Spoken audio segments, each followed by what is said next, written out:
ரொம்ப சந்தோஷமாக இருக்குது. இது வரைக்கும் நிறைய ப்ரோக்ராம் நான் இது வரைக்கும் படம் பண்ணியிருக்கேன். முதல்ல வந்து நடிச்சிருக்கீங்கன்னு சொல்லிட்டாங்க அந்த படத்தில். என்னை நடிக்க வச்ச சசி சாருக்கு வந்து மனமார்ந்த நன்றிகள். நிறைய விஷயம் சொல்லணும்னு நினச்சேன், அதை ஷார்ட்டாக சொன்னதுனால நான் கட் பண்ணிக்கிறேன். உங்கள் வந்திருந்த எல்லா பெரியவர்களுக்கும் ஃபில்ம் வந்திருக்க எல்லாமே லெஜெண்ட்ஸ், அவங்கவுங்க துறையில் வந்து பெரிய சாதனை பண்ணவங்க. ஸோ இந்த படத்தை சப்போர்ட் பண்ணணும், இந்த படத்தை ஓட வைக்கணும், மக்கள் மத்தியில் சேர்க்கணுன்றதுக்காக வந்திருக்கீங்க. Thank you so much sir. நீங்கள் வந்து அத்தனை பேருக்கும் என்னுடைய மனமார்ந்த நன்றிகள். எல்லாருக்கும் வணக்கம். எனக்கு வந்து சசி சார்னா வந்து அவருடைய ஜென்ரலாக டைரக்டர்ஸ்க்கு வந்து ஒரு படம் பண்ணாங்கன்னா அந்த ஃபஸ்ட் ஃபில்முடைய படம் வந்து அந்த டைட்டில் மேபி அவங்க கூட சேரும். ஆனால் அவருக்கு மட்டும்தான் வந்து அந்தந்த படம் சேர்ந்துட்டே இருக்கும். பிகாஸ் அவர் எல்லா படமுமே வந்து அந்த ஃபர்ஸ்ட் படத்தினுடைய கமிட்மெண்ட் அண்ட் டெடிக்கேஷன் அண்ட் பேஷனோடவே ஒர்க் பண்ணுறாருன்னு நான் நினைக்கிறேன். அண்ட் எனக்கு பர்சனலாக எங்கள் ரெண்டு பேருக்கு ஒரு காமன் ஃபேக்டர் இருக்குது. ரெண்டு பேருமே கதிர் சார்கிட்ட ஒர்க் பண்ணியிருக்கோம். அண்ட் கதிர் சார்கிட்ட வந்து நான்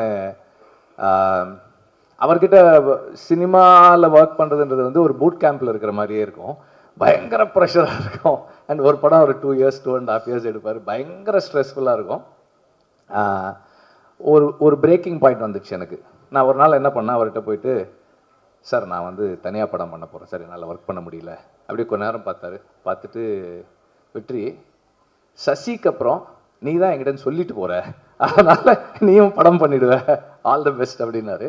so I have always respected him for the kind of commitment and dedication he has for the films that he is making. And இப்போ இந்த படமும் பார்த்தா கூட ஒரு இப்போதான் அந்த கணக்கு சொன்னாங்க, 28 yearsன்னு சொன்னாங்க. இத்தனை வருஷங்கள் படம் எடுத்த ஒருத்தருடைய ஃபில்ம் மாதிரி தெரியல. ஒரு யங்ஸ்டருடைய பேஷன். புதுசாக இந்த படத்தில் இந்த கண்டென்ட்டை, இந்த ஸ்கிரிப்டை நான் எவ்வளோ என்கேஜிங்காக இன்னைக்கு இருக்கிற மெயின் ஸ்ட்ரீம் ஆடியன்ஸோட கனெக்ட் பண்ணி சொல்ல போகிறேன்ற அந்த பேஷன் இருந்தது. That is very fascinating for me. And also அவர் வந்து இந்த படத்தில் நார்மலாகவே அவருடைய படங்களில் ஆக்டர்ஸ் நல்லா பெர்ஃபார்ம் பண்ணுவாங்க. இந்த படத்தில் ரொம்ப நல்லா பண்ணியிருக்காங்க. Everybody have done they part very well.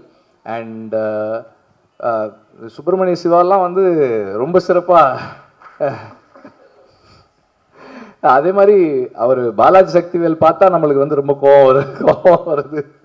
இப்படி எல்லா கேரக்டர்ஸுமே வந்து they done the part well. அண்ட் முக்கியமானவங்களை நான் சொல்லலைன்றது கிடையாது, all of you have done very well. அம்மா பசங்க அந்த கேரக்டர், அவர் விஜய் ஆண்டனி அவருடைய கேரக்டர் எல்லாருமே வந்து they ton they part very well. And music, cinematography நல்லா இருந்தது. I really wish the whole team all the very best. and இந்த படம் வெற்றி அடைய என்னுடைய வாழ்த்துக்கள். 100 சாமி படம் எனக்கு ரொம்ப பிடிச்சிருந்தது. அதோட சசி சார் எனக்கு ரொம்ப பிடிக்கும். ஏன்னா நான் அசிஸ்டன்ட் டைரக்டராக ட்ரை பண்ணப்போ ஃபஸ்ட்டு ஒரு டைரக்டர் அவருடைய ரூமில் கூப்பிட்டு என்னை உட்கார வச்சு பேசி எனக்கு சில விஷயங்களை சொல்லி அனுப்பிச்சது வந்து சசி சார் தான். ஏன்னா நான் காலேஜ் ஆஃப் ஃபைனான்ஸில் படிச்சுட்டு இருந்தேன். அப்போ திடீர்னு என் காலேஜில் வந்தார். அவங்க இவனை பிரசன்னாவை சேர்க்கறதுக்காக வந்தார். இப்போ அவர் டிஓபியாக இருக்கார் அவர். அப்போ வந்து நான் வந்து காலேஜில் கொஞ்சம் திமிராக அப்படியே சுற்றிட்டு இருந்தேன். ஸோ அப்படி இருக்கிறப்போ வந்து பிரின்ஸிபல் ரூம்லேயே கூட்டு போய்ட்டு சாரை உட்கார வச்சு பிரின்ஸிபல் எல்லாம் மிரட்டுறேன். எனக்கு தெரிஞ்ச சார், எங்கள் சார் இவருக்கு சீட்டு கொடுத்தே ஆகணும் அப்படின்லாம் கேட்டேன் நான். ஸோ அதுக்கப்புறம் வந்து இதை வச்சு சார்கிட்ட வந்து அசிஸ்டன்ட் டைரக்டர் வாய்ப்பு கேட்கறதுக்காக உங்களை மீட் பண்ணணுன்னு கேட்டால் அவரும் ஆஃபீஸ்க்கு வர சொன்னார். சரி நான் ஆஃபீஸ் போனேன். என்னை கூப்பிட்டாரு, ரூமில் கூப்பிட்டாரு. அவருக்கு முன்னாடி வந்து உட்கார வச்சு பேசினார். அப்புறம் ஒரு கேள்வி கேட்டார். எனக்கு அந்த கேள்விக்கு பதில் தெரில. என்னென்னா கலர் தான், நான் போட்டு இந்த டிஷர்ட்டோட கலர் என்ன கலருன்னு கேட்டார். நான் ஒரு artist, college of fine arts. But ஆனால் அந்த கலர் டக்குன்னு வரல. ஒரு வெர்மலியன் யூன்னு நினைக்கிறாரு. அப்புறம் நான் வந்து வெளியே வந்துட்டேன். சரி அதுக்கப்புறம் வந்து இவன் யாரோ ஒரு பையன் வந்தான். சரி என்னை வெளியே அனுப்பிச்சாரு, நீ இப்போ வெளியே வெயிட் பண்ணனாரு. அப்புறம் கொஞ்ச நேரம் கழிச்சுட்டு நான் வந்து திரும்ப போனோடனே நான் சொல்லிட்டேன், இதான் அந்த க்ரீன் கலர், அது ஒரு மாதிரி வெர்மலியன் அப்படின்னு சொன்னோடனே வந்து ஓகே அப்படின்னு சொல்லிட்டு உங்ககிட்ட வந்து உன்னை பார்த்தோடனே முதல்ல ரவுடி மாதிரி இருந்த, காலேஜில் ரொம்ப ரவுடி மாதிரி வந்து ஏதோ ஒன்று பண்ணேன். அப்போது மேலே அந்த மாதிரி ஒரு அட்ராக்ஷன் எனக்கு இருந்தது. அதுக்கப்புறம் நான் ஒரு கேள்வி கேட்டேன். அந்த கேள்விக்கு வந்து நீ பதில் தெரில, ஆனால் தேடி வந்து சொல்லிட்டேன். ஸோ ஓகே நீ வந்து உங்ககிட்ட ஒரு நல்ல குவாலிட்டி இருக்குது, நீ ட்ரை பண்ணு. பட் ஆனால் என்கிட்ட வந்து இப்போ சேர முடியாதுன்னு சொல்லிட்டு இன்னொரு டைரக்டருக்கு வந்து அனுப்பிச்சி விட்டாரு. பட் அதுவும் அங்கேயும் சேரல நான். பட் ஆனால் வந்து எனக்கு ஃபர்ஸ்ட் டைம் ஒரு டைரக்டரை மீட் பண்ணி என்னை வந்து பயங்கர பாசிட்டிவாக எமோட் பண்ணி அந்த அமிச்சது இருக்குல்ல, அது அசோக் பில்லர்கிட்ட தான் அந்த ஆஃபீஸ் ஐ திங்க். இப்போ வரைக்கும் அது வந்து எனக்கு ரொம்ப முக்கியமானதாக இருக்குது. இன்றைக்கு வரைக்கும் என்னை அசிஸ்டன்ட் டைரக்டர் யாராவது என்னை பார்க்க வராங்க, இல்லை என்கிட்ட வந்து ஜாயின் பண்ண வராங்க, இல்லை நான் அசிஸ்டன்ட் டைரக்டராக வேலை செய்கிறப்ப யாராவது ட்ரை பண்ணி வராங்கன்னா அவங்கக்கிட்ட எப்படி நான் அவங்க பேசி அவங்கள ரிசீவ் பண்ணுறது அப்படின்றது வந்து நான் இங்கிருந்து தான் ஸ்டார்ட் பண்ணேன். Thank you sir, thank you so much. இந்த படம் எனக்கு ரொம்ப பிடிச்சிருந்தது. நூறுசாமி எனக்கு என்ன சொல்கிறது, ரொம்ப இமோஷ்னலான ஆள் தான் நான். சின்ன சின்ன விஷயங்கள் கூட என்னை பயங்கரமாக எமோட் பண்ணிடும். நூறுசாமி படம் பார்க்குறப்போ நிறைய இடங்கள் எனக்கு வந்து பயங்கரமாக கனெக்ட் ஆச்சு. நான் அந்த சுவாஸ்திகா வந்து பயங்கரமாக நடிச்சிருந்தாங்க. எவ்ரி ஃப்ரேம் வந்து அந்த படத்தை பயங்கரமாக ஹோல்ட் பண்ணாங்க. அண்ட் அந்த அவங்க பசங்களாக நடித்த பசங்களாக இருக்கட்டும், அப்புறம் எவ்ரி கேரக்டர் எல்லாமே நல்லா பண்ணாங்க. விஜய் ஆண்டனி சாரும் செம சூப்பராக பண்ணார். நிறைய விஷயம் இதில் வந்து ரொம்ப சூப்பராக இருந்தது. அண்டு கிராஃப்ட் வைஸ் எல்லாருமே செம சூப்பராக ஒர்க் பண்ணியிருந்தாங்க. இப்போ சசி சார் வந்து இப்போ பூ சசி சார் அப்படின்னு சொல்கிறப்ப இப்போ நூறுசாமி சசி சார்னு சொல்கிறதுக்கான வாய்ப்பு இருக்குது அப்படின்னு நான் நினைக்கிறேன். நான் ஏன்னா சொல்லாமலே அங்கேருந்து ஒரு பெரிய ஜெயம், அப்புறம் கொலைகாரன், அப்புறம் வந்து பிச்சைக்காரன், அப்புறம் வந்து நூறுசாமிகள் சொல்கிறதுக்கான வாய்ப்பும் இருக்குது அப்படின்னு நான் நினைக்கிறேன். ஸோ எனக்கு ரொம்ப பிடிச்சிருந்தது. நிறைய விஷயங்கள் ரொம்ப முக்கியமாக இருந்தது. ஆனால் இந்த படத்தில் பேசப்பட்ட இந்த கருத்து இருக்குல்ல, இன்றைக்கும் அதுக்கான வேல்யூஸ் இருக்குது. இன்றைக்கும் அதை பற்றின டிஸ்கஸ் பண்ண வேண்டியது இருக்குது. இன்றைக்கும் சமூகத்தில் இந்த மாதிரியான மாற்றங்களை உருவாக்க வேண்டிய தேவை இருக்குது அப்படின்றத ரொம்ப ஸ்ட்ராங்காக, அதே நேரத்தில் வந்து எளிமையாக எல்லா ஆடியன்ஸ்க்கும் வந்து போய் ரீச் ஆகிற மாதிரியான ஒரு படமாக டெஃபினட்டாக இது இருக்கும் அப்படின்னு நான் நம்புகிறேன். பயங்கரமாக ஒர்க் ஆகும்னு எனக்கு தோணுது. இதில் எனக்கு ரொம்ப பிடிச்சது என்னன்னா, அந்த ஃபேன் வந்து எனக்கு ரொம்ப பிடிச்சிருந்தது. ஃபேனோட கேரக்டர் என் லைஃப்பில் வந்து ஃபேன் வந்து ரொம்ப முக்கியமானதாக நான் பார்க்குறேன். நான் ஒரு 6th 7th படிக்கிறப்போ என் அப்பா வந்து ஃபஸ்ட் டைம் ஒரு ஃபேன் வாங்கியிருந்தார். ஃபேன் எப்படின்னா ஒரு செகண்ட் ஹேண்ட் ஃபேன் தான் அது. அது வந்து வீட்டில் அது சீலிங் ஃபேனு, ஓட்டு வீடு, சீலிங் ஃபேன் மேலே மாட்டியாச்சு. அது வந்து ஒரு சவுண்டு, அந்த பேரிங் சவுண்ட் வந்து பயங்கரமாக இருக்கும். ட்ரன் ட்ரன் ட்ரன் ட்ரன் சுற்றிகிட்டே இருக்கும். அது சுற்றுறது வந்து என்னென்னா எனக்கு யாரோ பேசுகிற மாதிரியே இருக்கும். அது ஆக்சுவலி யாரோ பேசுகிறாங்க, ஏதோ சொல்ல வராங்க. சின்ன வயசில் எனக்கு அப்படி தான் வந்து பயங்கரமாக ட்ரீமியாக அந்த ஃபேன் சவுண்டை கேட்டுகிட்டே இருப்பேன். லைக் வந்து சீலிங் ஃபேன் வந்து இவ்வளோ சவுண்டு போடுமா போடாதாலாம் எனக்கு தெரியாது. பட் ஆனால் அந்த ஃபேன் வந்து லைஃப்பில் வந்து பயங்கரமாக கனெக்ட் ஆகிடுச்சு. அண்ட் கொஞ்ச நாள் கழித்து எங்கள் அப்பாவுக்கு ஒரு பிரச்சனை நடந்தது. ஏன்னா எங்கள் அப்பாவுக்கு மண்டையில் அடிபட்டுச்சு, ஒரு பிரச்சனையில் வந்து மண்டையில் அடிபட்டுச்சு. ஸோ அப்பா நானெல்லாம் பார்த்து தூங்கிட்டு இருக்கிறோம், அந்த ஃபேன் சுற்றிட்டே இருக்குது. திடீர்னு அப்பா ஏஞ்சிட்டாரு. அந்த ஃபேனில் யாரோ என்னை கூப்பிட்றாங்க அப்படின்னு சொன்னார். அந்த ஃபேனில் யாரோ என்னை கூப்பிட்றாங்க, அந்த ஃபேன் என்கிட்ட பேசுது, அந்த ஃபேனில் ஒரு வாய்ஸ் எனக்கு கேட்குது அப்படின்னு சொன்னார். இல்லைப்பா அப்படிலாம் ஒன்றும் இல்லைப்பான்னு சொல்லிட்டு அவர் கூட பார்த்துட்டு இருக்கேன். திடீர்னு அப்பா காணோம். அவர் போயிட்டா யாரோ ஒரு 4-5 பேர் வந்து கத்தி எடுத்துகிட்டு வராங்க, என்னை கொல்றதுக்கு வராங்க, இந்த ஃபேன் எனக்கு சொல்லுது அது வந்து அப்படின்னு சொல்லிட்டு போயிட்டு தெருவில் நின்ட்டார். அப்போ வந்து நான் போய்ட்டு அப்பாவை கன்வின்ஸ் பண்ணி கூப்பிட்டு வந்து வச்சுருக்குல்ல. அப்புறம் வந்து நான் அந்த டைமில் சைக்காலஜிக்கலாக அந்த ஃபேனுக்கும் எனக்குமான கனெக்ஷனாக இருக்கட்டும், இல்லை அப்பாவுக்கும் அவருக்குமான கனெக்ஷன் இருக்குல்ல, அது வந்து எனக்கு என்னென்னா இந்த படம் பார்த்தோன்னே அந்த ஃபேனோட ஃபஸ்ட் ஷாட்டே இருக்கும்.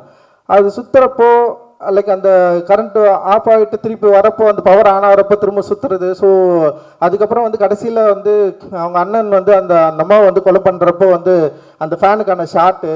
ஸோ ஓவரால் வந்து என்னென்னா ஒரு ரொம்ப சைக்காலஜிக்கலாக ஒரு ஒரு ஒரு ஆப்ஜெக்ட் இருக்குல்ல, அந்த ஆப்ஜெக்டை பயன்படுத்தின விதம் அது என்னோட ரியல் லைஃப்பில் எனக்கு கனெக்ட் ஆச்சு. நான் வந்து தண்ணிக்கோழின்னு ஒரு நாவல், ஒரு குறுநாவல் தான் எழுதியிருந்தேன். அது நிறைய சின்ன சின்ன ஒரு சீரியஸ் லிட்ரேச்சர் இதழ்களில் வந்து வெளியே வந்தது. நான் அதில் வந்து அதை மென்ஷன் பண்ணியிருப்பேன். லைக் அந்த ஃபேன் சுற்றுறது, ஃபேனுக்கும் எனக்குமான அந்த கனெக்ஷன், அந்த சைக்காலஜிக்கலாக என்ன எப்படி அந்த ஃபேன் கனெக்ட் ஆச்சு அப்படின்றது. ஸோ எனக்கு இந்த படத்தில் அந்த ஃபேன் வந்து எனக்கு அவ்வளவு கனெக்டாக இருந்தது. அண்டு அது எனக்கு பார்க்குறப்போ வந்து நம்ம பேச வேண்டியது, நம்ம எழுத வேண்டிய ஏதோ ஒரு இடத்துல வந்து சைசாரும் அதை வந்து பார்த்துருக்காரு, அது கனெக்ட் ஆகிருக்கு அப்படின்ற மாதிரி எனக்கு தோணுச்சு.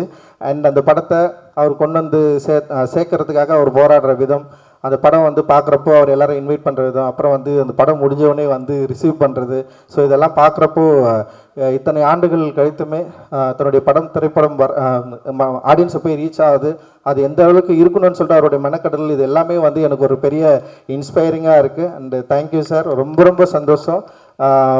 எனக்கு ரொம்ப ரொம்ப பிடிக்கும் நீங்கள் ஒரு பயங்கர இன்ஸ்பைரிங்கான ஒரு ஆள். ஏன்னா இவ்வளோ படம் பண்ணியிருக்காரு, நான் டிரெக்டர் ஆனதுக்கப்புறமும் நிறைய படம் பண்ணியிருக்காரு, எந்த படத்துக்கும் என்னை கூப்பிட்டதும் இல்லை, ஏதோ படம் பாருன்னு கூட கேட்டது கிடையாது. ஃபர்ஸ்ட் நூறுசாமிகளுக்கு மட்டும்தான் வந்து அவர் இன்வைட் பண்ணார், அதுக்கு ஒரு அர்த்தமாக சொன்னார், இந்த படம் உனக்கு பிடிக்கும் நீ வா அப்படின்னு சொன்னார்.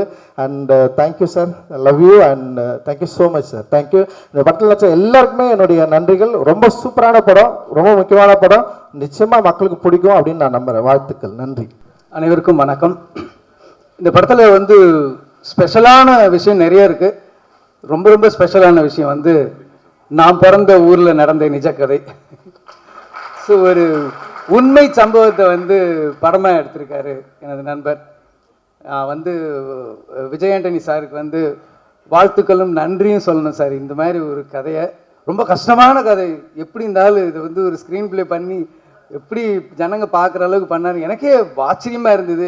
அதுவும் படம் கிளைமேக்ஸ் போகும்போதெல்லாம் எங்கேயாவது ஏதாவது பண்ணிடுவாருன்னு கோபமாக வேறு இருந்தது. நல்ல வேலை, ரொம்ப பிரமாதமாக பண்ணிட்டாரு. ஸோ அந்த பதட்டம் ஒன்று இருந்துகிட்டு இருந்துச்சு அந்த கிளைமேக்ஸ் போகும்போது. ரொம்ப நல்லா பண்ணியிருக்கீங்க சார். இங்கே நிறைய பேர் சொன்னார், நிறைய மியூசிக் டைரக்டர் இன்ட்ரடியூஸ் பண்ணியிருக்காருன்னு சொல்லி. விஜய் ஆண்டனி சார் இன்ட்ரடியூஸ் பண்ணும்போது நான் இப்போ அவர் கூட இருக்கேன், நாங்கள் ஆரம்பத்துலேருந்தே கூட இருக்கேன்.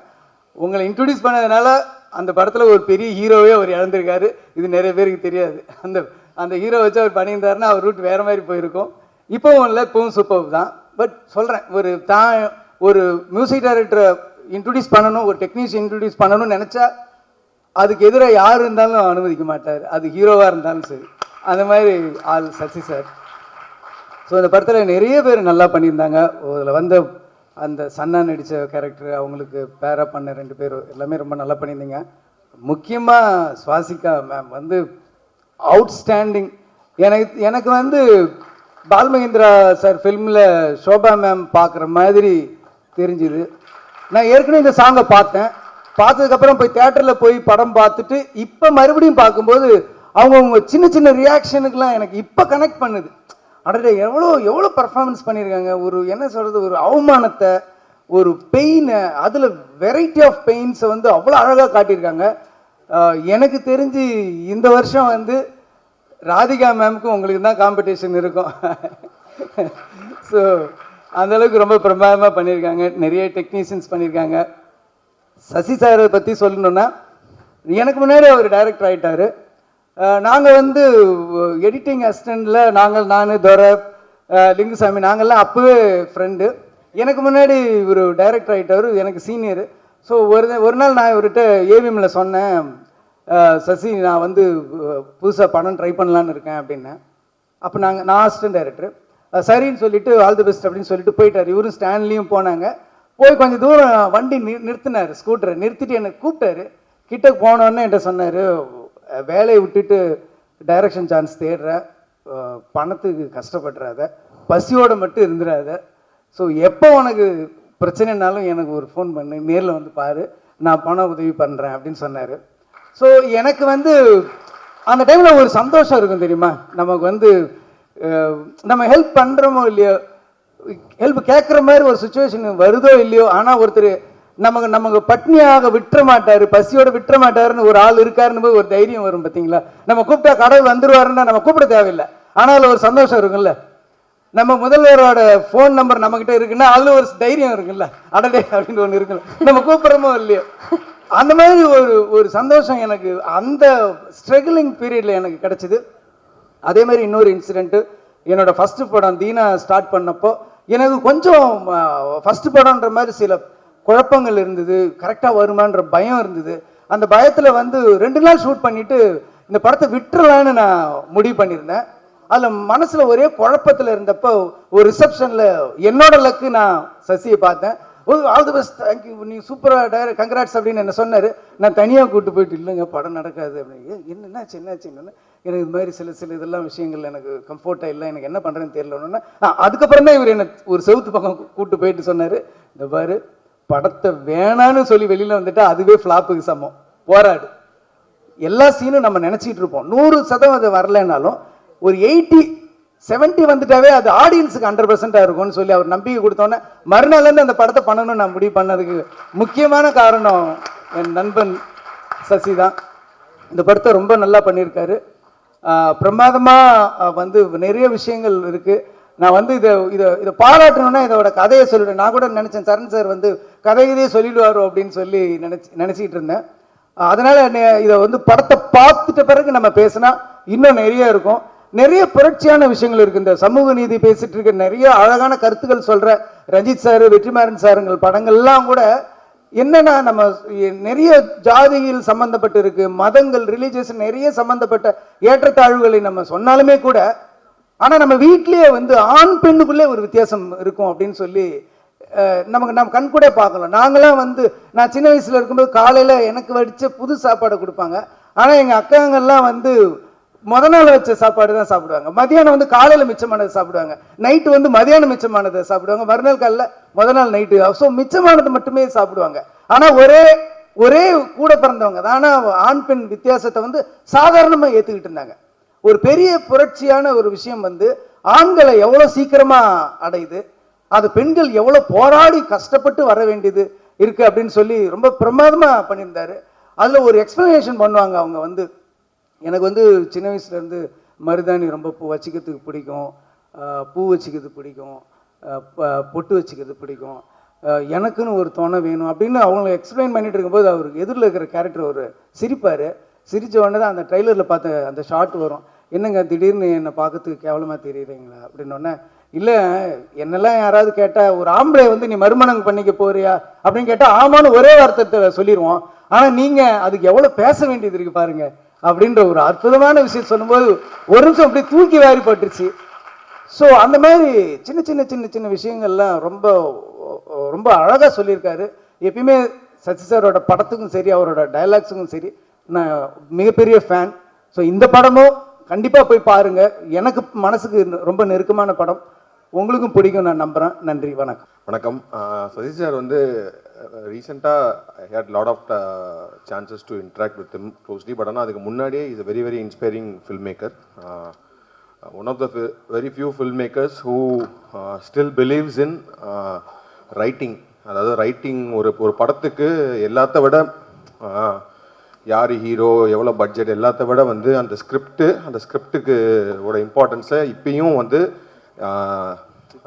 ரீஇன்ஸ்டேட் பண்ணிகிட்டே இருக்கிற வெரி ஃபியூ ஃபில்ம் மேக்கர்ஸில் நீங்களும் sir. I always big fan of your writing and execution of that particular script.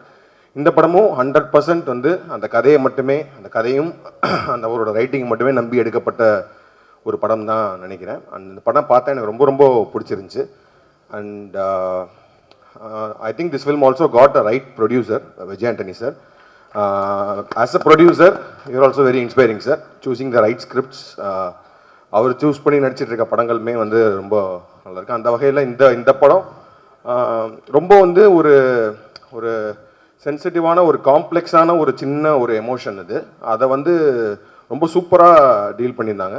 And சொன்ன மாதிரி வந்து அது ஒரு பெரிய விஷயம், ஒரு சொசைட்டியில் இருக்க வேண்டிய ஒரு பெரிய விஷயத்த ஒரு அம்மாக்கும் அவங்களோட பசங்க 2 பேருக்கும் நடக்கிற மாதிரி ஒரு விஷயத்த அந்த கதையை உள்ளே கொண்டு வந்து அந்த எமோஷன் வந்து நம்ம பார்க்குற எல்லாருக்குமே வந்து ஒரு பாயிண்டில் வந்து ரொம்ப ஒரு ஹார்ட்ஃபெல்ட்டாக, ரொம்ப ஒரு ஹார்ட் வார்மிங்கான ஒரு ஃபில்மாக இருந்துச்சு இது. இந்த படம் முடியும் போது ஐ ஃபெல்ட் லைக் ரியலி ஒரு ஹார்ட் வார்மிங் ஃபீல் இருந்துச்சு. And I think all credits goes to Sasi sir for believing in the script and pulling it off. And அதுக்கு ஸ்வசிகாவோட performance, first thing it was great. அதாவது Swasika I think ரெட்ரோவில் we work together, but very very small role, but I know she is a great performer. And I think இந்த படத்தில் வந்து like it is her film, அவங்களோட படம் தான், அவங்க தான் வந்து ஒர்க் பண்ணிருக்காங்க. அண்ட் தென் பசங்களாக நடித்த அஜய் அண்ட் சக்தி 2 பேருமே சூப்பராக பண்ணியிருந்தாங்க, all artist. And Vijay Antony sir செம்மையாக இருந்துச்சு. ஏன்னா வந்து யூஸ்வலாக வந்து சில படங்களில் கம்மியான ஸ்க்ரீன் ஸ்பேஸ் இருந்தும் பயங்கரமாக நம்ம யூஸ்வலாக சொல்லுவோம்ல, மௌனராகம் கார்த்திக் அப்படின்னு சொல்லுவோம். அப்புறம் விக்ரமில் ரோலெக்ஸ் சார் சொல்லுவோம், சூர்யா சார் ஒரு ஷார்ட் டைமில் வந்து ஒரு பயங்கரமான இம்பாக்ட் மாதிரி. அந்த மாதிரி Vijay Antony sir actually Vijay Antony sir படத்தில் வர்ற அந்த மொமெண்ட்ல இருந்து ரொம்ப சூப்பராக இருந்துச்சு. அதாவது வந்து ஏன்னா அது வரைக்கும் அந்த படம் பயங்கர இன்டென்ஸாக எமோஷனலாக போயிட்டு இருக்க ஒரு படம். அவர் வந்தோடனே ஒரு பயங்கர ஒரு ப்ளசன்ட்னஸ் வந்து ஆடியன்ஸ்க்கே வந்துடும்.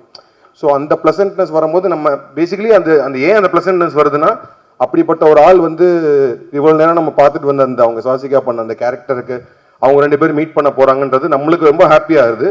That is because we all were so attach to that கேரக்டர்ஸ். அந்த கேரக்டர் கோ த்ரூ பண்ணுறது I think it's all because of your writing sir. So this film is a very very good film. ரொம்ப ரொம்ப ஒரு இந்த படம் வந்து கண்டிப்பாக நல்லபடியாக ஓடணும். ஆடியன்ஸ் வந்து தேட்டரில் பார்க்கணும்.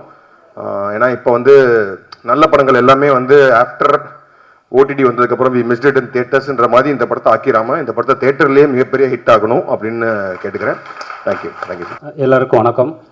மிஸ்கின் சாருக்கு முன்னாடி என்னை மேடைக்கு கூப்பிட்டுருங்கன்னு நிகில் சார்கிட்ட சொன்னேன். ஏன்னா இப்போல்லாம் பல ஆடியோ லான்ச்சுகள் மிஸ்கினில் தொடங்கி மிஸ்கினிலேயே முடிகின்றது. அதனால் எல்லோரையும் போல் சசி சாரை எனக்கும் ரொம்ப பிடிக்கும். இத்தனை வருஷமாக கன்சிஸ்டன்சியாக தொடர்ந்து நல்ல படங்கள் கொடுக்கறதுங்கிறது வந்து ஒரு பெரிய விஷயம். அவருடைய எந்த படம் எடுத்தாலும் அதில் நமக்கு டேக்அவே ஒன்று இருந்துக்கிட்டே இருக்கும். இந்த படத்தில் அது நிறையவே இருக்குது.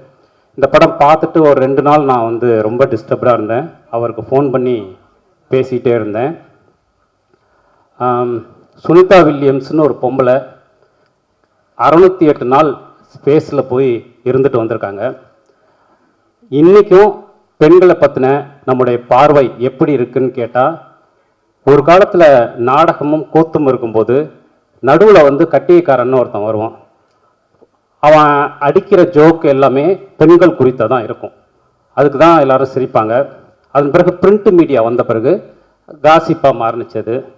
அதுலேருந்து இன்னும் கொஞ்சம் அதிகமானுச்சு. இப்போ சோஷியல் மீடியா வந்த பிறகு அது ரொம்ப அதிகமாகிடுச்சு. இது குறைஞ்சிக்கிட்டே தானே வரணும். இன்றைக்கி வந்து ரொம்ப அதிகமாகிடுச்சு. ஒரு கள்ளக்காதல் வீடியோ போட்டால் பின்னாடி கமெண்ட்டில் வந்து அந்த பொண்ணை பற்றி எல்லாரும் என்னவோ ஒன்று திட்டிக்கிட்டே இருக்கும். அவங்களுக்கு வந்து எனக்கு ரொம்ப ஆச்சரியமாக இருக்குது, இந்த நாட்டில் திடீர்னு எப்படிப்பா இவ்வளோ கலாச்சார காவலர்கள் பெருகிட்டாங்க. ஆனால் இவ்வளோ கலாச்சார காவலர்கள் இருக்கக்கூடிய ஒரு நாட்டில் தினம் பாலியல் வன்கொடுமை, பெண்களுக்கு எதிரான கொடுமைகள் நடந்துகிட்டே இருக்குது. அப்போ கமெண்ட்டில் பேசுகிறவன் பூரா அவன் தெருவில் நடக்கிறத கேட்கணும்ல. அப்படி எதுவுமே கிடையாது. அப்படியான சூழலில் இந்த நூறுசாமி மிக முக்கியமான படமாக எனக்கு படுது. ஏன்னா இந்த படம் ஆண்கள் பார்க்க வேண்டிய பெண்களுக்கான படம், பெண்கள் பார்க்க வேண்டிய ஆண்களுக்கான படம். அப்படியான ஒரு படம், மிக அற்புதமான படம். ரொம்ப நாளைக்கு அப்புறம் இவ்வளோ கேரக்டர்ஸ், சில பேரால் மட்டும்தான் சினிமாவில் இதை செய்ய முடியும், சசி சாரால் மட்டும்தான் இதை செய்ய முடியும். அப்படியான கதாபாத்திரங்கள். சுவாசிகா பிரில்லியன்ட், ரொம்ப நல்லா சூப்பராக இருந்தது. விஜய் ஆண்டனி சார் நன்றியை தவிர ஒன்றும் சொல்ல முடியாது. ஏன்னா இந்த மாதிரி ஒரு படத்தை ப்ரொடியூஸ் பண்ணதுக்கு விஜய் ஆண்டனி சாரோட ஃபேஸ் நினச்சா நமக்கு ஒரு த்ரில்லர் கதை தான் ஞாபகம் வரும் எழுதுறதுக்கு. அப்படியான சூழலை இந்த படம் உடைச்சிருக்கு.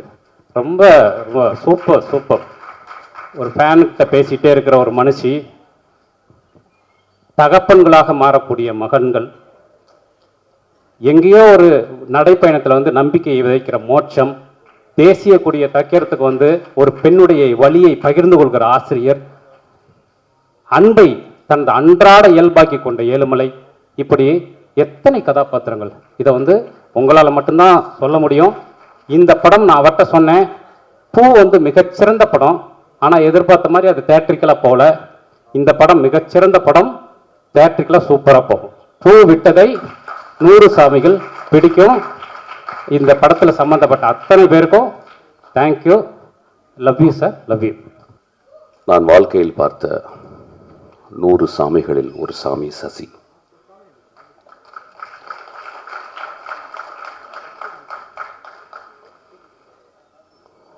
சினிமாவில் சாமிகள் கிடையாது, ரொம்ப கம்மி. ஒரு 10 பேர் தேர்வாங்களான்னு டவுட்டு. நான் இந்த 30 வருஷ சினிமாவில்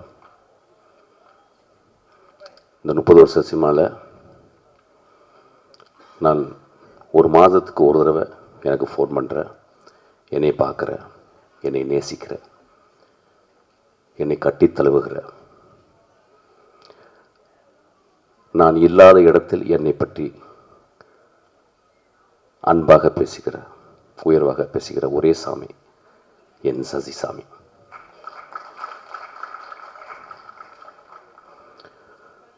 சினிமாவில் வந்து என்ன சாதிக்க போகிறோம், ஒரு நேஷ்னல் அவார்டு வாங்குவோம், ஒரு 10 ஃபிலிம்ஃபேர் அவார்டு வாங்குவோம், இல்லை ஒரு ஆஸ்கார் அவார்டு வாங்குவோம். ஆனால் செத்து போயிடுவோம் ஒரு நாள். ஆனால் சசி சாகவே மாட்டான். அவன் ஒரு சாமி. எங்கள் அண்ணா அவன் ஆக்சுவலாக. அவன் திடீர்னு எனக்கு ஃபோன் பண்ணி சொல்லுவான், டேய் ஒரு அழகான சூரியன் அப்படியே ஒரு ஈவினிங் அப்படியே அஸ்தமிச்சிட்டா நான் பார்த்தேன். அப்போ இந்த அழகை யார்கிட்ட பேசுகிறேன்னு தெரியல, உன்கிட்ட தான்டா பேசணும் அப்படின்னு சொல்லி என்கிட்ட பேசுவோம். ரொம்ப தேங்க்ஸ்ண்ணா. இதுதான் எனக்கு விருது. நீங்கள் எப்பொழுதுமே என்னுடைய விருது. நான் கதிர் சார்ட்ட இருக்கும்போது அப்போ யார்ட்டையுமே நான் பழகலை, ரொம்ப கட்டுக்கோப்போடு இருப்பேன். அந்த கதிர் சாரோட இருந்த எவ்வளவோ டைரக்டர்ஸில் நான் ரொம்ப நம்புகிற, நேசிக்கிற ஒரு அருமையான சாமி எங்கள் சசி சார். நான் கதிர் சாரை விட்டு வெளியே வந்த பிறகு சண்டை போட்டு தான் வெளியே வந்தேன். சும்மாலாம் வரமாட்டேன். எப்பவுமே சண்டை போட்டு வெளியே வரும்போது யார்கிட்ட போய் சேரலான்னும் போது சசி சார்ட்ட தான் ஞாபகம் வந்துச்சு. நான் நேராக போய் கதவை தட்டினேன், அவர் வீட்டு கதவை. அவர் உடனே திறந்து, என்னப்பா அப்படின்னாரு. இல்லை சார், நான் உங்கள்ட்ட அசிஸ்டண்ட்டை சேர வந்திருக்கேன் அப்படின்னு. அப்புறம் ஒரு 10 நிமிஷம் 15 நிமிஷம் பேசினார். அதுக்கப்புறம் இல்லைப்பா என்னால் இப்போ சேர்த்துக்க முடியாதா. சரி சார், திரும்பி போய் லேண்ட்மார்க்கில் போய் ஜாயின் பண்ணிட்டேன். அதுக்கப்புறம் தான் வின்சென்ட் செல்வம் என்னை கூப்பிட்டு போனார். எப்பொழுதுமே மனிதர்களை உற்று பார்த்து அவங்களுக்கு ஏதாவது பிரச்சனையா என்ன அப்படின்றது ஒரு தாயுள்ளத்தோடு பார்க்கக்கூடிய ஒரு மனுஷன் சசி. நான் மனிதர்கள்ட்ட, அதாவது ஆம்பளைங்கள்ட்ட ரொம்ப அதிசயப்படுற விஷயம் என்னென்னா, அந்த ஆம்பளைங்கள்ட்ட இருக்கிற பெண்மைத்தன்மை. சமூகம் ஆம்பளைங்களாகவே பார்க்குது, பெண்களை பெண்களாகவே பார்க்குது. ஆனால் இவங்க சொல்கிறாரு, there are anima and animus. Anima and animus 2 இருக்குது பாடிக்குள்ள. அப்போ அந்த அனிமா, அந்த பெண் தன்மை யார்கிட்டலாம் அதிகமாக இருக்கும் அவங்கெல்லாம் மிகச்சிறந்த மனிதர்களாக இருப்பாங்க. இப்போ இளையராஜாட்ட பார்த்தீங்கன்னா ரொம்ப பெண் தன்மை இருக்கும், ரகுமான்கிட்ட பார்த்தீங்கன்னா ரொம்ப பெண் தன்மை இருக்கும். அதனால தான் மிகச்சிறந்த படைப்பாளிகளாக இருக்கிறாங்க. நிஜ வாழ்க்கையில் அந்த ஆணுக்குள்ளே இருக்க பெண் தன்மை, அந்த அரவணைப்பு, அந்த பாசம், அந்த அந்த பரிதாபம், அந்த பரிதவிப்பு எவன்ட்டு இருக்கோ அவன் ஒரு எக்ஸ்ட்ரானரி ஹியூமன் பீயிங்காக இருக்கான். அப்படியாப்பட்ட எக்ஸ்ட்ரானரி ஹியூமன் பீயிங் தான் சசி. ஆக்சுவலி என்னை ரொம்ப சொல்லுவாங்க, ரொம்ப முரட்டு பைய அப்படின்பாங்க. இப்படின்னா அழுதுருவேன். ஆக்சுவலாக கிட்டத்தட்ட நான் அந்த ஒரு நிலைமையிலேருந்து நான் இப்போ பேசுகிறேன். ஆக்சுவலாக என் சசி இந்த கதையை எழுதி முடித்த பிறகு எனக்கு ஒரு ஃபோன் பண்ணுறார். எங்கப்பா இருக்க அப்படின்றார். ஆஃபீஸில் இருக்கேண்ணா. எனக்காக ஒரு 2 மணி நேரம் ஆஃபீஸ் விட்டு வெளியே போவியான்னு கேட்டார். போகிறேண்ணா. இல்லை, உன் அசிஸ்டன்ஸை வந்து கதை சொல்லணும் அப்படின்னாரு. நண்பர்களே, 2026 30 வருஷம் இருந்த ஒரு டைரக்டர் இன்னொரு டேரக்டருடைய அசிஸ்டன்ட் டைரக்டர் நம்பி கதை சொல்ல வரான்னா அவன் சசி தாங்க வருவான், வேறு யாரும் வர. நான் 2 மணி நேரம் வெளியே இருந்தேன். என்னுடைய 3 அசிஸ்டண்ட்டை வந்து சசி ஒரு குழந்தை போல உட்கார்ந்து, அவன் அப்போ 2 வருஷம் தான் ஒர்க் பண்ணியிருக்கேன் என்கிட்ட. ஒரு படம் தான் ஒர்க் பண்ணியிருக்காங்க ஆக்சுவலாக. ஏன்னா என் படம் வந்து 6 வருஷம் ஆச்சு. 2 படம் என்னாச்சுன்னே தெரில. அந்த அசிஸ்டன்ட் டைரக்டரை மதித்து, ஏன்னா 2-3 தடவை மீட் பண்ணியிருக்கிற போல் அவங்க பேசுகிறாங்க, அவங்க படிக்கிறத பார்க்குறாங்க, அவங்க என் கூட விவாதம் பண்ணுற பார்க்குறாங்க. சசியோடைய அசிஸ்டன்ஸ் மாதிரி இல்லை என் அசிஸ்டன்ஸ் கத்தி எடுத்து கழுத்தில் வைப்பான். சசியோடைய அசிஸ்டன்ஸ் மயில இருக்க தொட்டு எண்ணெயை தொட்டு தடவுவான். என் அசிஸ்டன்ஸ் கத்தி எடுத்து வைப்பான், கன் எடுத்து வைப்பான். ஏன்னா முதல் நாள் வந்தவொடனே அதுதான் பழக்குவேன். கன் எடுத்து இங்கே வைக்கணும்டா, கத்தி எடுத்து பின்னாடி வைக்கணும்டான்னு சொல்லுவேன். You have to be ruthless to me அப்படிம்பேன். ஏன்னா சினிமாவில் இருந்தால் you have to be ruthless. Cinema கொன்றும் உங்களை. ஸோ அந்த மாதிரி மனிதர்களை பார்த்துட்டு அந்த மாதிரி அந்த அந்த 2 அசிஸ்டண்ட், ஒரு பெண்ணு, என் மகள் ஒருத்தர் இருக்கா நிவேதா, அப்புறம் வெங்கட்னு ஒருத்தர் இருக்கான், அப்புறம் இன்னொரு பையன் அவங்க கூட ரங்கநாதன், 3 பேர் வந்து கதை சொல்கிறார். Imagine this process, the process. Who are they? They are fucking nothing actually. They are nothing. ஆனால் எங்கேருந்து இந்த மனிதனுக்கு இந்த தோணுது அப்படின்னா, மனித வாழ்க்கையை சசி பார்த்துக்கிட்டே இருக்கான். அந்த இலகிய மனத்தில் அந்த பெண் தன்மை அதிகமாக குடிகொண்ட அந்த மனிதன் அப்படி யோசிக்கிறான், சார் இந்த பசங்கள்கிட்ட சொல்லலாம்ல, இந்த பசங்க என்கிட்ட எப்படி நடந்துக்கிட்டாங்க, மிஷ்கின் அவங்களை எப்படி வளர்க்குறான்ல அப்படின்னு போய் சொல்கிறான். பெரிய விவாதம் நடக்குது, பெரும் விவாதம். வெறும் சொல்கிறாரு. அப்புறம் நான் உள்ளே வந்தோன்னே அப்போ என்கிட்ட வந்து 2 நிமிஷம் 10 நிமிஷம் காசு சொன்னார் நினைக்கிறேன். சசி போன முறை நாங்கள் 10 நாள் அந்த கதையை பற்றி பேசினோம். நேற்று அந்த படத்தை பார்த்துட்டு நான் ஒரு 3 மணி நேரம் என் அசிஸ்டன்ஸோட பேசினேன். இது இந்த பாயிண்ட் ஆஃப் வியூலேருந்து சொல்லியிருந்தா அப்படி இருக்கும், அந்த பாயிண்ட் ஆஃப் வியூலேருந்து சொல்லியிருந்துருக்கோம். அந்த வாத்தியாரை நடித்த ஒரு கடைசி வரைக்கும் இருந்தது அப்படி இருந்திருக்கும். விஜய் ஆண்டனி வந்து முதல் சீன்லேருந்தே ஒரு வீட்டில் தனித்தனியாக அந்த அம்மாவை பார்த்துக்கிருக்க ஒரு கேரக்டராக மட்டுமே சும்மா ஷார்ட்டாக காட்டிகிட்டே போய் எப்படா இருந்திருக்கும் அப்படின்னு நாங்கள் விவாதித்தோம். நிறைய படம் பார்க்கறதில்ல, ஏன்னா படம் பார்த்தா ஜுரம் வந்துடும். நல்ல படம் இல்லைன்னா அவங்க பார்த்தா முடிஞ்சுது, ஒரு 5-9 நாள் கையெல்லாம் சுருங்கிட்டு போயிடும். ஐயோ நெக்ஸ்ட் நம்மளால் படமே எடுக்க முடியாதுன்னு. நல்ல படம் பார்த்துட்டு அப்பா 25 படம் பண்ணலான்டா அப்படின்னு சொல்லிட்டு ஒரு பயங்கர எனர்ஜி வந்துடும். சசியார் படங்கள் நிறையா நான் சொல்லாமலே மட்டும்தான் பார்த்தேன்னு நினைக்கிறேன் ஆக்சுவலாக. ஸோ இந்த படத்தில் நிறைய விவாதங்கள் எனக்கு இருக்குது. விவாதங்கள்னால் கதை சார்ந்த விவாதங்கள் இல்லை, திரைக்கதையை எப்படி சொல்லலான்ற விவாதங்கள் எனக்கு இருக்குது. அது சரிசாக்கு அப்புறமா நான் வச்சுக்கிறேன். ஆக்சுவலாக ஆப்பு ஒரு நேர்மையான படைப்பு. நான் எங்கே யோசிப்பேன், ஒரு ஒரு சினிமா கலைஞனை எங்கே, ஒரு சினிமாக்காரன் ஒரு சினிமா கலைஞன் அப்படின்ற 2 வித்தியாசம் எங்கே இருக்குன்னா, சினிமாக்காரன் சம்பாரிச்சே சாவணுன்னு வாழ்கிறவன், சினிமா கலைஞன் நான் காசு கொடுத்து அவங்களுக்கு வந்து தானம் கொடுக்கணும்னு பார்க்குறேன். நான் 150 ரூபா கொடுக்குறது அவங்களுக்கு வந்து 1,50,00,000 கொடுக்கணும்னு நினச்சிருக்கேன் தான் சினிமா கலைஞன். அப்படியாப்பட்ட சினிமா கலைஞன் தான் காசு. இந்த படத்தினுடைய தர்மம், இந்த படத்தில் ஒரு பெரிய தர்மம் இருக்கு. அந்த தர்மத்தை நம்ம விட்டுட்டு போயிட்டே இருப்போம். ஒரு எக்ஸாம்பிள் இப்படி வச்சுக்கிறேனே அந்த கதையை, ஏன்னா நிறைய டிஸ்க்ளைமர் கதையை பற்றி சொல்லிட்டாங்க. So I think I can talk. Could I talk? Okay okay, அது ஓகே நிக்கில், டேரக்டர் சொல்லிட்டோம். ஓகே, இப்போ இப்படி வச்சுக்கலாமே. இப்போ நான் வந்து என்னுடைய மகள் இருக்கா, நான் இப்போ மகளுடைய கான்வெகேஷன் தான் போயிட்டு வந்தேன், கனடா போயிட்டு வந்தேன். அவளுக்கு இப்போ 25 வயசு ஆச்சு. அவளுக்கு ஒரு கல்யாணம் நடக்குது. ஒரு மாதத்தில் அவனுடைய கணவனுக்கு ஆக்சிடென்ட் ஆகி இறந்துட்டான்னு வச்சுங்களேன். அப்போ என் மகளை நான் எப்படி பார்ப்பேன்? என் மகளை நான் ஒரு நாள் பிறண்டு அழுவேன், அதுக்கப்புறம் கடவுளை திட்டுவேன், அதுக்கப்புறம் மறுநாள் வந்து சாப்பாடு கொடுப்பா, அப்புறம் எனக்கு வெளிக்கு வரும், அப்புறம் கொஞ்சம் தண்ணியை போடுவேன், அப்புறம் படம் பார்ப்பேன். என் மகளை நான் மறந்துடுவேனா, மறக்கணுமா அப்படின்ற கேள்வியை தான் இந்த படம் கேட்குது.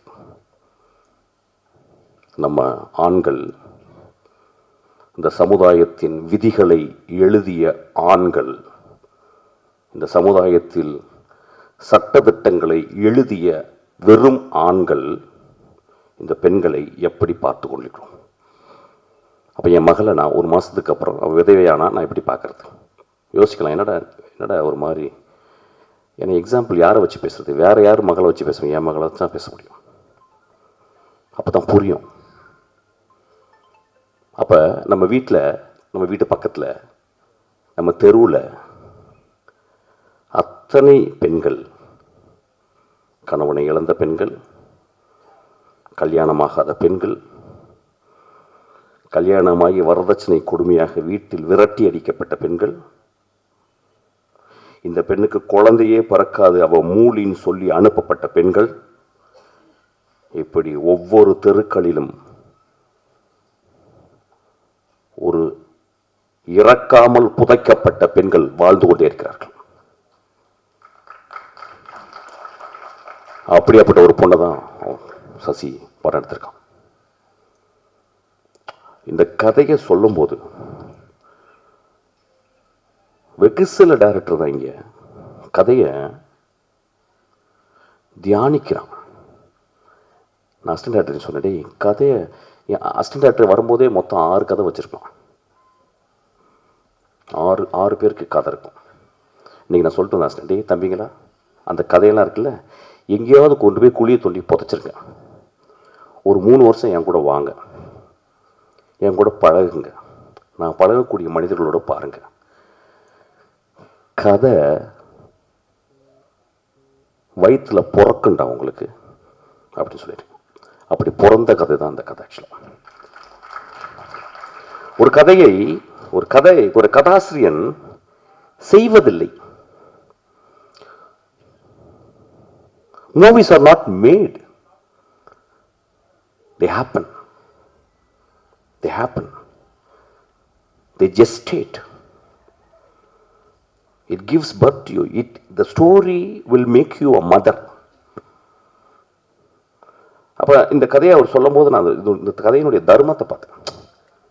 சரி, எப்படி சமூகத்தை ஒத்து பார்த்துருக்கான், எப்படி பெண்களை ஒத்து பார்த்துருக்கான். It's a beautiful story. எனக்கு ரொம்ப பிடிச்ச ஸ்டோரி. லெட் மீ வேறு கீர் போட்டு அப்படியே கொஞ்சம் மாறுறேன். ஆக்சுவலாக நான் போர் அடிக்குது லைட்டாக. ரொம்ப அழகாக அந்த திரைப்படத்து கதாநாயகி, அந்த கதையின் நாயகி, ரொம்ப வருஷத்துக்கு அப்புறம் நான் நிறைய படங்கள் பார்க்குறதில்ல, படிக்கிறேன். ரொம்ப வருஷத்துக்கு அப்புறம் ஒரு ரிமார்க்கபிளான ஒரு ஆர்டிஸ்ட்டை நான் பார்த்தேன் இந்த படத்தில்.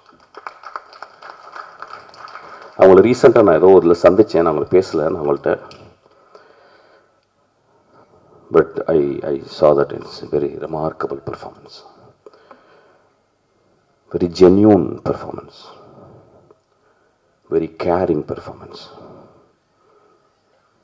and she has put her soul and blood and everything on that character. அது ரொம்ப ரேர். சசியினுடைய படங்களில் அந்த பூ படம் அந்த மாதிரிலாம் அவர் ரொம்ப ரிமார்க்கபிளாக அவர் எழுதுவார். அவருக்கு என்னமோ சசி பெண்களை ரொம்ப புரிஞ்சிருக்கு. எங்கள் அண்ணியை நான் பார்த்துருக்கேன், சசி அவங்க மனைவி. ரொம்ப எல்லாருக்குமே பெண்களை புரியாது. ஒரு கோடி ஆண்கள் இருந்தால் ஒரு 1.5 பேருக்கு தான் பெண்கள் புரியும். 2 பேர் கூட புரியாது. அந்த அந்த கதாபாத்திரத்தை அப்படியே செதுக்கி வளைச்சிருக்காரு. அவங்க ரொம்ப அழகாக, ரொம்ப நன்றிமா. It is I can only thank you.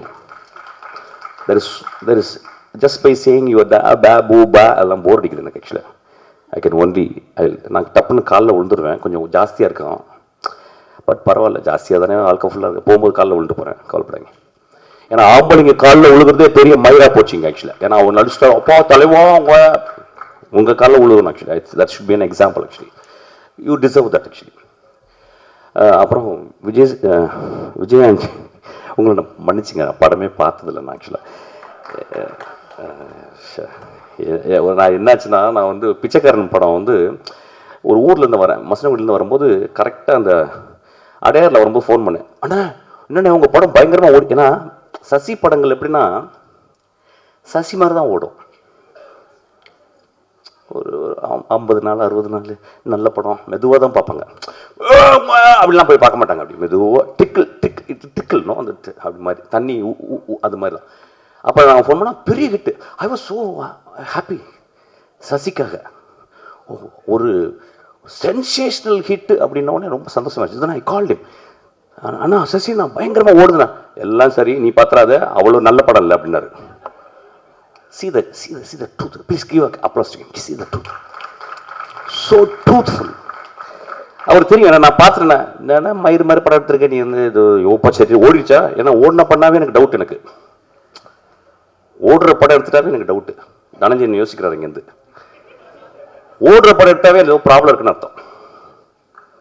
கொஞ்சம் மெதுவாக தான் ஓடணும். ஃபர்ஸ்ட் கியர் போடணும், கொஞ்சம் ஸ்லோவாக ஓடணும், செகண்ட் கியர் போட்டு தேர்ட் கியரில் ஓடணும். ஏன்னா because if immediately if an audience understands something, there is a flaw in that movie. Because it's not making them to think, making them to reflect. அப்போ சொன்னார், டேய் ஓகே பண்ணுங்க, அது நீ பார்த்து எதாவது இறக்க முடியாது திட்டு போகிறடா அப்படின்னாரு. ஆக்சுவலாக such a good heart. So அந்த படமும் பார்க்கல சார். சார்லாம் சொல்ல மாட்டேன், தம்பி தான் சொல்லுவேன். ஒரு நடிகன் ஒரு நல்ல கதாபாத்திரத்தில் வந்து அமரும்போது தன்னை புரிந்து கொள்கிறான். இந்த படத்தில் நீங்கள் உங்களை புரிஞ்சிருப்பீங்க. ஆக்சுவலாக எனக்கு எப்பயுமே உங்கள் மேலே என்னடா ஒரு மியூசிக் டைரக்டருக்கு ஏன்ப்பா டான்ஸ்லாம் ஆடணும் அப்படின்னு எனக்கு ஒரு டவுட் வரும். அப்புறம் சரி, ஆனால் நீங்கள் ஒரு எக்ஸ்ட்ரானரி ஒரு வில் பவரோட நான் நடிக்கணும் அப்படின்னு வந்தீங்களா, எனக்கு ரொம்ப ஆச்சரியமாக இருக்கும். அப்புறம் நான் பார்க்குறதுலான்னா சரி இந்த பையன் என்னப்பா இப்படி நடிச்சுக்கிட்டே இருக்கான். நல்ல வேளை இந்த படத்தை நான் ஃபஸ்ட்டு பார்த்தேன். பிகாஸ் அந்த கேரக்டர் உங்களை ரொம்ப அமைதியாக்கிடுச்சு. Don't say extra, don't act extra, just be there, and you are being there. That's so great acting. Actually எனக்கு ஒரு வாய்ப்பு எடுத்தீங்கன்னா ரொம்ப அழகான ஒரு கதை இருக்குது. நான் சும்மா நான் கேட்குறேன், நீங்களும் சுவாதிக்காம நடிங்க. ஒரு கதை வச்சிருக்கேன், சின்ன கதை. அது வேகமாலாம் ஓடாது, ஜனரஞ்ச படம்லாம் கிடையாது, ஊழ கிடையாது, சின்ன படம் தான். நீங்கள் 2 பேரும் தான் நடிக்கணும். அது என்ன, அது சும்மா சேலஞ்சாக வச்சுக்கிறேன். எழுதுவாங்க இவர் படம் 6 வருஷம் படம் ரிலீஸ் ஆகாதனால இப்போயே வந்து இது பண்ணார். அதெல்லாம் கிடையாது சார், அப்படிலாம் ஆள் கிடையாது சொல்கிறேன். பட் அந்த படம் பார்த்தோன்னே எனக்கு ரொம்ப இன்ஸ்பயர். இந்த 2 பேரையும் நம்ம திரும்பி வாழ வைக்கணும்ல, இந்த 2 பேரையும் திரும்பி ஒரு ஃப்ரேமுக்குள்ளே கொண்டாடணும்னு ஆசைப்பட்டேன். ஒரு சின்ன குழந்தைத்தனமான ஆசை. ஆக்சுவலி சின்ன பட்ஜெட் தான், பெரிய சம்பளம்லாம் நான் கேட்க மாட்டேன். ஸோ அதனால் அனைவரும் தனஞ்சயன் சார் சொல்லுவார் இன்னைக்கு, அதை பண்ணிடலாம் அப்படிம்பாரு. It's a good movie sir. It is a good movie. It's a bloody good movie. I'm telling, commercial படம்லாம் இல்லை. வந்து இவங்களை பற்றி பேசுகிறதுக்கு எனக்கு நிறைய ஒவ்வொருத்தர் பற்றி பேசுகிறதுக்கும் ஒவ்வொருத்தரை பற்றியுமே பேசுகிறதுக்கு மினிமம் 10 நிமிஷம் வேணும். ஆனால் நேரம் இல்லாதனால இவங்க எல்லாருக்கும் தேங்க்ஸ் மட்டும்தான் என்னால் சொல்ல முடியுது. அருள்தாஸ் சார்லேருந்து எல்லாருக்குமே ரொம்ப ரொம்ப ரொம்ப ரொம்ப என்னால் மறக்க முடியாத, என்னால் சொல்ல முடியாத நன்றியை சும்மா சாதாரண ஒரே ஒரு வார்த்தையில் நான் முடிச்சுக்கிறேன். ரொம்ப நன்றிங்க. என்றைக்குமே நான் மறக்க மாட்டேன். அவ்வளோ நீங்கள்லாம் இல்லைன்னா என்னால் இந்த படத்தை கொண்டு போய், எஸ்பெஷலி நான் இங்கே ஓப்பனாக சொல்கிறேங்க, இந்த படத்தில் செகண்ட் ஹாஃபில் தான் விஜய் ஆண்டனி சார் வராரு. ஓகே, ஆனால் கதையை கேட்டுட்டு நான் இந்த லாஸ்ட்டு ஒரு சீனில் வந்தால் கூட வரதா இருந்தால் கூட இந்த படத்தில் நடிச்சிருப்பேன் சார். அப்போ அந்தளவுக்கு நல்ல படம், நான் வரேன் சார் அப்படின்னாரு. இப்போ எல்லாம் 40 நிமிஷத்துக்கு அப்புறம் தான் 40 நிமிஷத்துக்கு அப்புறம் தான் ஹீரோஸ் வர்றாங்க. அதனால் அந்த படத்தில் சக்ஸஸ் எந்த பாதிப்பும் ஏற்படுறதில்ல. இந்த படத்தில் கடைசி 40 நிமிஷத்தில் தான் சார் வராரு. இதை நான் ஓப்பனாக சொல்லிக்கிறேன். கண்டிப்பாக இந்த படமும் ஒரு சக்ஸஸ்ஃபுல்லான படமாக தான் வரும். அப்படி தான் நான் படம் பண்ணியிருக்கேன். நீங்கள் தாராளமாக நம்பி வரலாம். எனக்கு 2 பாஸ். மொதல் பாஸ் வந்து என்னை நம்பி கோடிக்கணக்கில் படம் இன்வெஸ்ட் பண்ணுற producer, that is Vijay Antony. இந்த படத்தை பார்த்துட்டு எனக்கு அவங்களுக்கு வேணால் இதில் காமிக்கிறேன். படம் பார்த்த அன்னைக்கு இந்த ஒரு படம் மிகப்பெரிய வெற்றியான ஒரு வார்த்தை போடுவாங்க. அந்த வார்த்தையை போட்டுட்டு சூப்பர் சார் தேங்க்யூன்னு போட்டார். ஓகே, அந்த பாஸ்கிட்ட நான் சக்ஸஸ் ஆகிட்டேன். அடுத்த பாஸ், சூப்பர் பாஸ் ஒருத்தர் இருக்கார், ஆடியன்ஸ். ஓகே, அந்த ஆடியன்ஸ் வந்து கண்டிப்பாக இதே வார்த்தையை சொல்லுவாங்கிற நம்பிக்கையோடு நான் சொல்கிறேன். கண்டிப்பாக அந்த பாஸும் இதே வார்த்தையை சொல்லுவாங்க. அந்த சூப்பர் பாஸ்ட்டை கொண்டு போகிற வேலையை, ஒரு சூப்பர் பாஸை மீட் பண்ணும்போது ரூமுக்குள்ளே போகிறதுக்கு நாமளாக போயிட முடியாது இல்லையா? அந்த ஒரு கதவு நடுவில் இருக்கும். அந்த கதவு மாதிரி ஜன்னல் மாதிரி இருக்கிறவங்க ப்ரெசன்ட் மீடியா, அவங்க எல்லாருமே கண்டிப்பாக நீங்களும் சந்தோஷத்தோட அந்த சூப்பர் பாஸ் கிட்ட இது நல்ல படங்கள்னு சொல்லிட்டு போய் நீங்களே இன்ட்ரடியூஸ் பண்ணுவீங்க. அந்த படம் அந்த விஷயத்தை உங்களுக்கு கொடுக்கும். எப்பயும் போல் ஒரு நல்ல படத்தை சப்போர்ட் பண்ணுறேன், நீங்கள் இதை சப்போர்ட் பண்ணணும். நான் இந்த கதையை எங்கிருந்து எடுக்கிறேன் அப்படின்னா, ஒரு சோஷியல் மீடியாவில் ஒரு ரியாலிட்டி ஷோவில் ஒரு ஒரு கேரக்டர், ஒரு அம்மாவும் மகனையும் மீட் பண்ணேன். அதாவது இந்த ட்ரெய்லரில் பார்த்துருப்பீங்க, தாயை ஒரு மகன் தெய்வமாக பார்த்தான். அது வந்து பிச்சைக்காரன். ஒரு மகன் தாயை மனுஷியாக பார்க்க பழகினான். That is நூறுசாமி. அப்படி ஓகே, அப்படி அந்த தாயை மனுஷியாக பார்த்த ரியல் மேன், ரியல் பாஸ்கர், அந்த கேரக்டரை வந்து இப்போ கூப்பிட்றேன். அந்த அவருடைய கதையிலிருந்து தான் நான் இதை எடுத்திருக்கேன். பாஸ்கர் வாங்க. Where is Bhaskar? பாஸ்கர் வாங்க. எல்லாருமே கிளாப் பண்ணுங்க ப்ளீஸ்.